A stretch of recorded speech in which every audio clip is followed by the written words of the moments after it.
Hi, this is Nancy L.T. Hamilton with another riveting video. It's very riveting. Today we're going to talk about fancy rivets, nail heads, balled rivets, and pattern rivets, how to make them. And it's very exciting. Okay, so briefly talking about the difference in the types of wire. This is sterling silver, this is fine silver, and then that's copper. You can see the fine silver makes a really smooth, shiny ball. The sterling is kind of lumpy, and same with the copper. But if that's what you have or you need, there's ways to deal with it, and I'll talk about that in a minute. So basically, what you have to do is ball this wire up. You want it straight. So we talked about this in another video. I will show you again. You need to roll it to flatten it and make it nice and straight. So now we have straight wire, and you need your little clamps and a torch. Now pretend, big flame, and I don't put, when I heat these up, I don't heat them on the tip like that. I heat it a little above.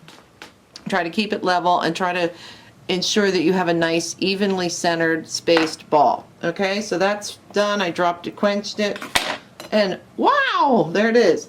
So we're going to take this little balled up thing that will someday be a rivet, and we're going to put it into either a draw plate, a wire draw plate, which is right here, or cheaper and save your draw plates is to get a twist drill and machine screw tap gauge at a hardware store. And what I do is I flip it over on the back because I don't want to accidentally pick up any printing, and I'm going to find the hole that closest fits closest. So now see, this is totally cool. You got a little hole. I like that. Obviously, I'm easily amused. So now what I'm going to do is I'm going to flatten this. Now you could make a rivet out of this at this point, and I actually had an example. Oh, there. I don't know if you can see that, but there is a ball rivet with an unfinished piece. But anyway, so what I'm going to do now is I'm going to flatten this. And I'm basically making a little nail head, and I'm turning it because we do not hit evenly. Some of us don't even hit the nail on the head.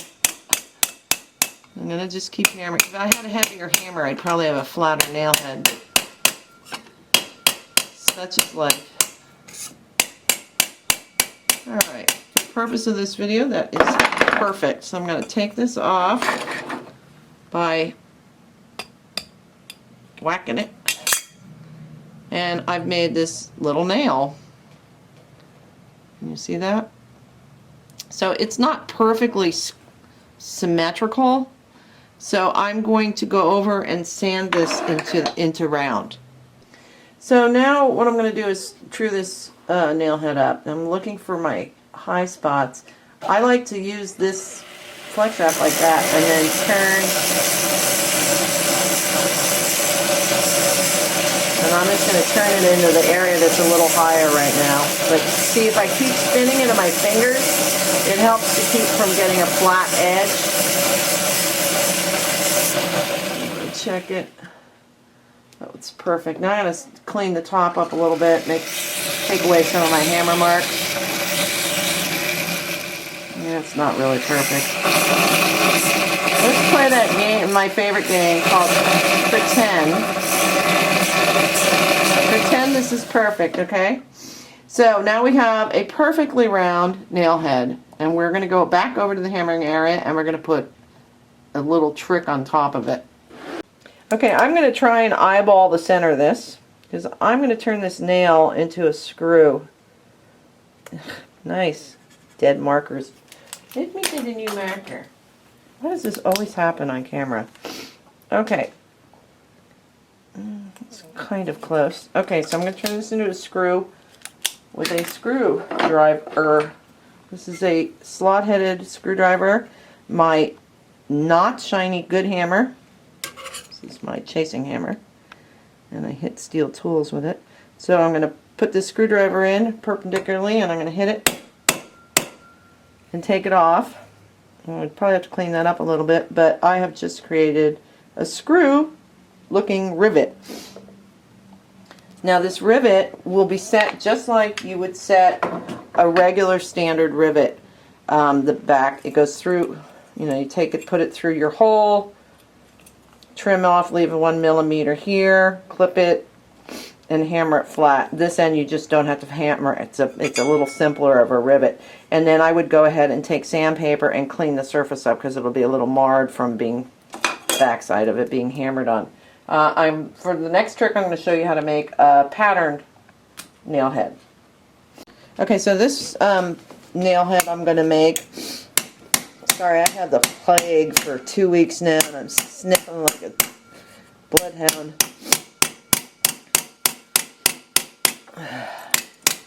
See how I'm turning this? Even, trying to hit as evenly as possible. Okay, now I'm going to make some dots. So I'm taking my old nail set and I'm just going to randomly hammer little dots on it. And then I'm taking a nail set that I filed down to a really pointy point with my sanding discs. I didn't file it, I sanded it. And make some little holes. Now I would use this, something like this, as the center of a flower. I'll actually show you if I can get this off.